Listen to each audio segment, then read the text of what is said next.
Hello and welcome to week 6 of Establish the Pool. My name is Adam Levitan. Each week on the show, I am joined by Mark Dankenbring and Peter Jennings to talk, you guessed it, NFL pools. That means confidence pools, survivor, pick'em, etc., etc. Mark, good morning.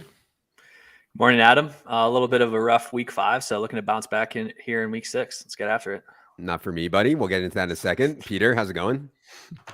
You know it's bad when Adam gets to gloat about his 3-3 week. And if it was a bad week for you, Mark, I don't know. It was definitely worse for me. Although DraftKings, I went 3-2 on. I just used the same 5 picks on DraftKings, so I didn't get completely buried, and I advanced in Survivor. So not an egregious week, but certainly an egregious week in the established run pool. Yep, we're going to talk about all that here. We're going to talk about week 6 through the lens of pools. Before we get into it, I want to remind everyone this show is brought to you by our friends at Underdog Fantasy. At the end of the show, we are going to talk Pick'em, their fantasy Pick'em game. It's a prop style game from our friends. Like I said, over at Underdog, stay tuned for that. At the end, you will have a chance to win some money too. We actually hit our pick last week, and shout out to the guys at Underdog and Andrew over there who gave away $300 to somebody who was in our Underdog Discord channel because somehow we ran like the sun and got there on our parlay. I will talk about that at the end. Also, quick reminder that NBA starts Tuesday. Draft kit is up. In season is up. Props are up. It's all happening in DFS. Head to the subscribe page on Establish the Run for more details on what we have cooking for the NBA. All right, first up, let's talk confidence pools. So ended up with 2,352 entries in the ETR confidence pool run your pool. The format here, 6 games you pick each week against the spread. You rank them from 1 to 6. So if you get your 6-point game right, if your 6-point team covers, you get 6 points, et cetera, et cetera. In week 5, 3 people out of the entire pool, 3 out of 2,352 went 6-0. More than 70 people went 0-6. One of those people who went 0-6 was our own CSU Ram, Peter Jennings. I mean, just absolute humiliation. He falls to 428th place. Peter, do you have anything to say for yourself after an 0-6 week in the pool? Trust the process. I mean, I trusted the process and it didn't work. It sounds like you and IKB more than Mark and I, because I think Mark and I probably had a lot of the similar picks. Of course. I know better. Don't you know? Oh, it's all efficient. We're going to make all our DFS teams off team totals. You know where the edge is, buddy? Not going off team totals. Not looking at the line moves. You got to be on it. Anyways, Mark, almost as embarrassingly, went 1-5. He's still in 243rd place, though. Pretty solid. I went 3-3. Shout out to me. And 3-3 was good enough to actually move up a lot. I am now in 42nd place in the pool. Oh, baby. I actually had the Browns. I think you guys had the Browns too, probably. I had the Browns. Well, I guess Peter didn't, but I had the Browns as a home dog to the Chargers as my 6. Also hit Dallas as my 4 over the fraudulent Rams. And then I had Buffalo as my 3 to blow out the Steelers. A lot of the stuff with David Ow helped actually with my picks. So I hope you guys are watching that show Friday nights at 8:30. As for this week, Mark, the guys that run your pool sent us a little bit of data.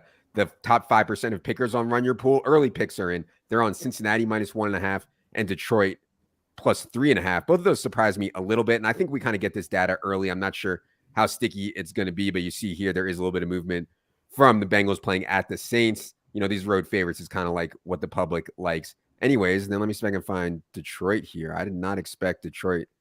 I don't even see Detroit on. Oh, Detroit's on a bye. Yeah, that must have been bad. That must have been bad data. Anyways, ignore that. Okay. The biggest edge this week, what we've seen on line movement so far, is this Patriots-Browns game. Browns also have defensive injuries. I just saw Denzel Ward, Jadeveon Clowney got ruled out. This is a Bailey Zappi versus Jacoby Brissett game. Moving across 3 obviously is worth a ton. You see there 16.3% edge. Mark, what do you think about using Patriots this week? I think it's okay. You mentioned the defensive injuries for the Browns. Jadeveon Clowney's out. Their D-line remains really banged up. Brandon Thorne, who does, just amazing work for us in the trenches battles, has the Patriots as one of the biggest O-line over defensive line advantages of the week. So obviously with Bailey Zappi in there, likely going to get a lot of Ramondre Stevenson runs.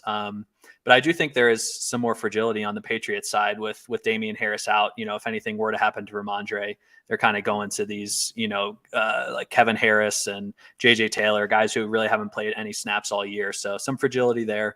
But, I anytime a game moves over the 3 line like this and we see a big edge, like I'm definitely going to be interested. So I think it's decent for sure. The Browns have had just some cupcake matchups through 5 weeks, but they did play the Chargers well at home. So it's not necessarily like a lock it in right away play for me, but it's probably something I'm going to go with in the run your pool at a minimum. Yeah. I think that I probably will as well. We'll see where that line goes. Another one here that went across 7, Peter. And by the way, I do have the stands out here. Shout out to Jason Lisk, friend of the show. He's all the way up in 3rd. Shout out to me, 42nd. I'm just taking a lap here because I think that the only way I can go is down. Anyways, Peter, the other game that I think people are going to be looking at is this one that went across 7, Jets and Packers here. This is like it for the Packers. I mean, they just came off a humiliating loss in London to the Giants, and now they get a home game against the Jets. You would think that if the Packers are going to get on a run like we've seen them do so many times under Aaron Rodgers, this has to be a get right spot for them. I just think they suck. And I'm so glad I escaped in using them with Survivor, which we'll get to in a second. I'm so glad I escaped using the Packers already this season because I don't even feel great about using them here against the Jets. But line moves across 7. What do you think about Packers here and anything else on pools for this week? Yeah, I mean, I'm gonna continue to trust the process. I do listen to David out, and I was all in on the Browns. I almost took them on Run Your Pool, but I used them in 100% of my DraftKings picks. So did a little better on DraftKings last week, and definitely very, very live over there. I mean, the top 3 right now where current lines are, I plan to have for sure. I was in Vegas. I was actually looking to make some picks on DraftKings and couldn't use Washington. That would have been a unique sweat. But yeah, Eagles is probably, I like the Eagles a lot more subjectively than I do like the Packers. But I'm, 10% edge, you got to take it, I think. Yeah. And I was actually shocked, or not shocked, but I was surprised that the line opened so low, 4.5 Eagles home against the Cowboys. I actually think the Eagles match up pretty well against the Cowboys. Obviously, the Cowboys' strength is in their defense, but Eagles' offensive line and the way they can run or throw the ball, I mean, they're going to be efficient, I think, either way. And so I was surprised that line only opened 4.5. Certainly interested there as it gets pushed out to 6, and wouldn't be surprised, actually, if it gets pushed out any further. Mark, any more thoughts here on the pool stuff? We do have some more reasonable edges on movement, not big ones here, but some reasonable stuff. Yeah, I want to talk about the Bengals a little bit, just because the Saints continue to be extremely banged up. Looks like Andy Dalton's going to get the start there again. Michael Thomas remains out. Marshawn Lattimore is going to be out. Looks like Jarvis Landry is going to be out. So, it's always tough to bet against Taysom Hill and his, likely 2 to 3 touchdowns. But no, I mean, the Bengals, I just think overall are the better team here. It's, a short line at -1.5 on Run Your Pool. You can see there it's moved up to, -2, -2.5 in some spots.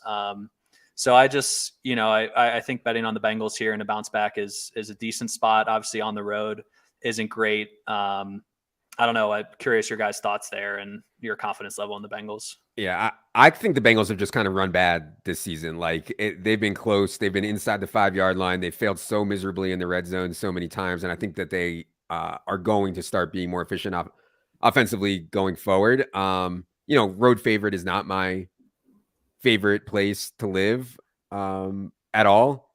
And I think I'm going to see what the public thinks of this game first. My initial instinct is that public is going to be all over the Bengals. And I'm going to ask David out about that tonight. Andy Dalton and everything public wants to completely bet against them. The other place that public will certainly want to bet against is this Minnesota-Miami game, because everybody thinks that Skylar Thompson is a complete joke, but we're getting a little bit of line movement towards Miami. And so you get like this 3-point road dog against a backup quarterback against a 4-1 Vikings team. I feel like the sharp side is Minnesota. I'm going to ask David about that tonight. I feel like the sharp side is Miami. I'm going to ask David about that tonight, but yeah, I'm sure the public is going to be on Minnesota for sure. So that one intrigues me as well. Anything else on pools before we move on? I like that Miami call. I mean, I just think, They have a lot of really good players. Obviously, it's a downgraded quarterback, but I think that they're set up well. And the nice thing for them, you can put a third string quarterback and just try to run the football, throw short passes, and leverage the playmaking that they have. Oh, yeah. Only other thing I'd say before we move on, and we'll talk about this when we get to Survivor, actually, but I just want to say, who are the Rams to be favored by 10.5 against anyone? I mean, Jesus, man. I mean, this team it has a lot of problems, dude, the Rams. And so I don't think it should be 10.5 over anyone, but we'll talk about that when we get to Survivor. Speaking of Survivor, let's get to it. We lost about 800 more people in the big DraftKings $100 Survivor contest. It started with 13,000. We're now down to about 2,200. The big one last week was 21% of people had Jacksonville home against Houston. The Fighting Davis Mills go out there and get the win. I had Tampa at home against the Falcons. Peter, I think you also had Tampa home against the Falcons. Yep, okay. Both picks, Tampa. And Mark, are you still busted, or did you get in one of these second chance ones? I've been on the lookout for second chance ones. There's a big second chance one this week, I think. I thought there was going to get in the one on DraftKings. And I looked right before the show. There's only like 60 something people in it, and there's 100K guaranteed. So, potentially some overlay there. A lot of times that ends up filling on Saturdays and like Sunday mornings and stuff, but something to keep an eye on, definitely, because I think these in-season contests obviously don't draw nearly as many eyes. Yes, I will be in there if I can still get in. So we're getting down to it here, though. In the original one, I mean, I guess we're not getting down to it, but 2,200 out of 13,000. The early data for this week. Let me pull up this week's lines real quick for those of you who are watching on YouTube. So the early data, and this is very early, 30%. This is from Run Your Pool. 30% on the Rams, which I just talked about. 21% on the Bucks, who I just used. 13% on the Packers, who I already used. San Francisco, 11%. Chargers, 4%. Baltimore, 4%. And the rest is dust. I guess I'll get your initial take, Mark, when you hear that 30% initially are on the Rams. I just said how I don't think the Rams are 10.5 points better than anyone really in the NFL right now. But this is a PJ Walker start. This is a team that's been struggling really badly. I just think there's more volatility in Carolina this week with the coaching change, quarterback change, etc. But, I do think Rams are safest just because I think that they're not a team I would lay 10.5 with. Doesn't mean that I don't think they're the safest for Survivor. And similar to the Packers, it's like, do I really want to save this team? Like they're bad. This might be one. I don't know. It could get ugly. Matthew Stafford could shut it down. Like they're just not very good. So what do you think about using the Rams this week, Mark? Yeah, I think the best argument, other than obviously 10-point favorites, is this is the time to use the Rams. Looking ahead at the schedule, They don't really have too much coming down the pike that is interesting. They do have a home game against Seattle, but Seattle has proven to be a little better than we were expecting coming into the season. So definitely don't necessarily want to hold on to the Rams until then. I don't think PJ Walker is a necessarily NFL caliber quarterback. So I think that is definitely the angle to take here. If Baker's been playing horrible, but at least there was some continuity in there if Baker was in. I don't think I would take the Rams this week in this new Survivor pool. Like I will not take the Rams. I just think the offensive line are horrible. The Panthers don't necessarily have a great D line. They're like 23rd in Thorne's rankings, and the Rams are the 27th offensive line. But they do have Brian Burns, who's a great, edge rusher and could potentially wreak some havoc. And then they do have playmakers in Christian McCaffrey and DJ Moore. So I don't think it's the best spot to use the Rams. I don't know. I always struggle with these top teams. Interested on Peter's take. Yeah, I mean, 30% is certainly pushing it. I think if it got to 40, I might be a bulk a little bit more. I just don't have a lot of other teams left, Peter. What do you think about Rams at 30%? Yeah, I have the Rams locked in right now, actually. I think it's a great time to play them. I know it's 30%, but the issue for me is the other picks that I would make, I can't make. I mean, I've taken the Packers in my surviving entries, and I've also taken the Bucks. Mm-hmm. So then it comes down to, I want to take Baltimore on the road? Probably not. I think they have there's better spots for Baltimore coming up here. And every other game is just, you're taking a percentage. And there's not that many people left. And yeah, if I hadn't used the Packers or the Bucks, I'd probably use them this week just because I think the Rams will probably come in like 30-35%. Mm-hmm. But right now I have it locked in. Maybe something will change, but I think the Rams will play really well in this spot. New coach. We obviously have watched PJ Walker from the XFL days and some last year, but it's just not an NFL caliber, quarterback in my view. Decent backup, but not like a high end backup in my mind. So yeah, it's a pretty easy spot to just ride the chalk for me. And right now I have really good teams too left with my picks. So I feel like I'm in a pretty good spot with my 2 remaining entries, and it's just like that Green Bay week where there was really tough picks, and I think this is a pretty obvious one. So I'm curious how you think about having multiple picks left, because I think one of the biggest advantages to having multiple picks is that you can eat the chalk, you can take the Rams with one, and then you could on the other one, if you wanted to, diversify and say, hey, even if the Rams lose, if the Rams win, whatever, if they lose, I eliminated a huge portion of the field and I still have an entry left. Do you ever think about diversifying when you have multiple picks left at this point in the pool? Yeah, it would. But the other problem with fading the Rams is they don't have any other good spots. Like they're at home versus Seattle, but Seattle's playing a lot better. And I that's week 13. Baltimore has Carolina in week 11, and they have Atlanta and Pittsburgh towards the end. So it's like, I really want to keep Baltimore. Mm-hmm. I have Buffalo in both of these spots, and Buffalo has the Jets in week 14, where they're 14.5-point favorites. Now they have Chicago, they have Detroit. Like, there's so many good spots there. Obviously, you're not taking Buffalo this week with the Kansas City matchup, but it's just, I don't know. Maybe I should get contrarian. I just feel like this is such like it's getting really cute for me with my entries. Like, I don't know who I'd go to. Like, right. Well, that's what I was going to ask Mark. Mark, you said you don't think he'll use the Rams in this new one. And the new one that's starting, I think some other options are Eagles. I don't know if you want to burn them. Chargers against this Russ situation, which is just an absolute disaster. I would not take Ravens on the road here. There's, I think the Giants are a fraud, but I would not take Ravens. So Mark, what are you thinking? I guess you have access to Packers too, if you wanted to do that, if you're starting over, and 49ers, I'm sure will be somewhat popular as well. Although I don't like that. They're coming east for a 1 p.m. Eastern game here against the Falcons team that's actually played better than people think so far this year. But yeah, Mark, what are you thinking if you don't use Rams?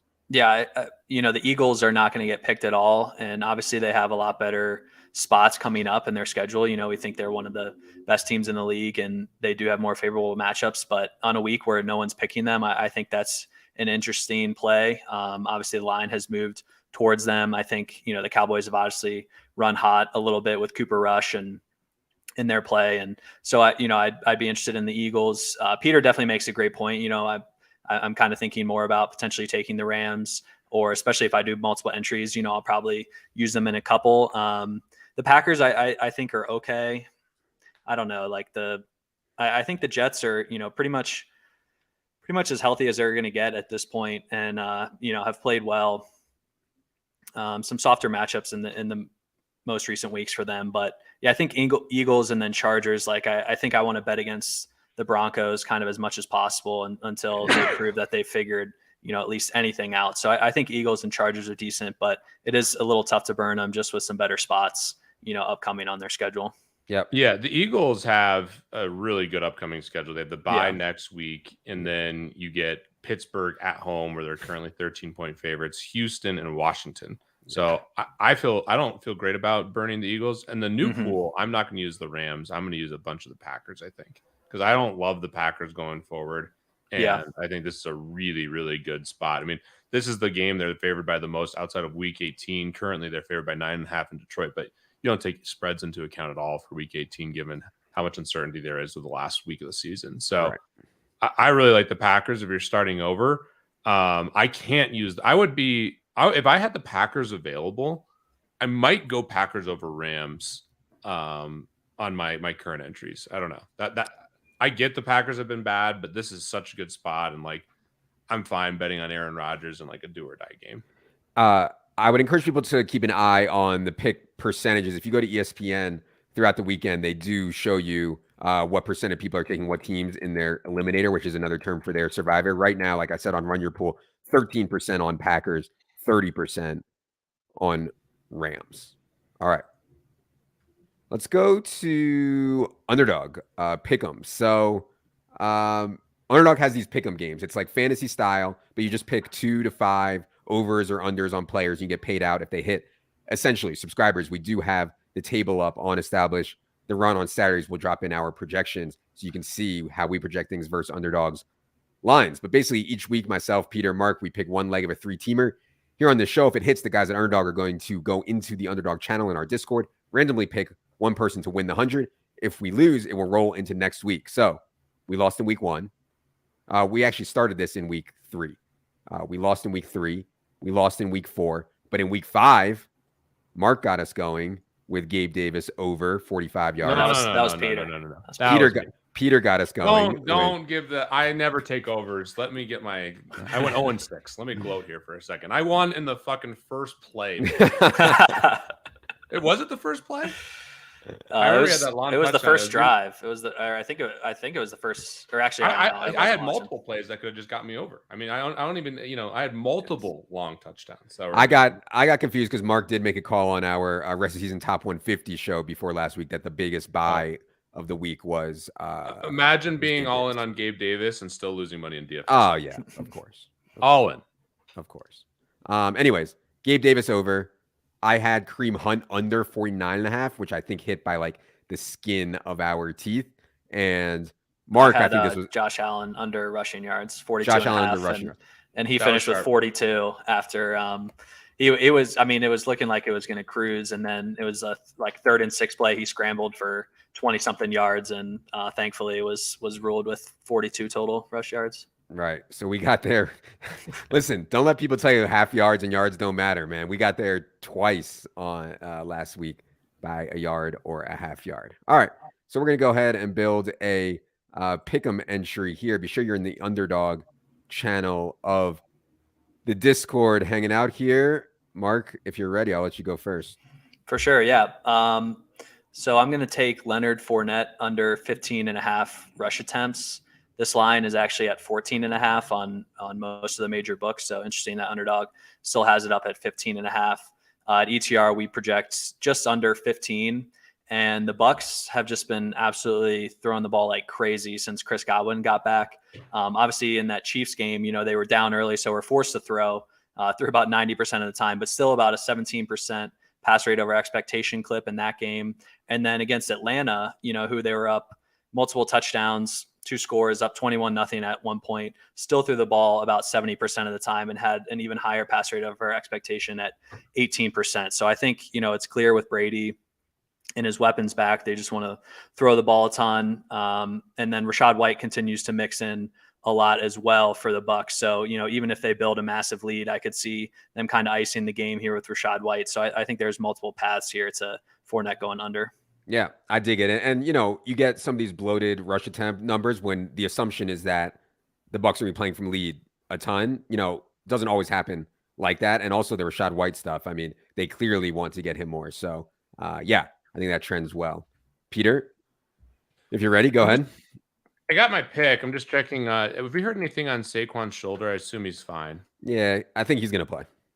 Yeah, I think he's going to play, but I was just curious if he was limited again or if this is something. But I feel this is one of my favorite ones. Under 76.5, I believe, rushing yards right now. Yes.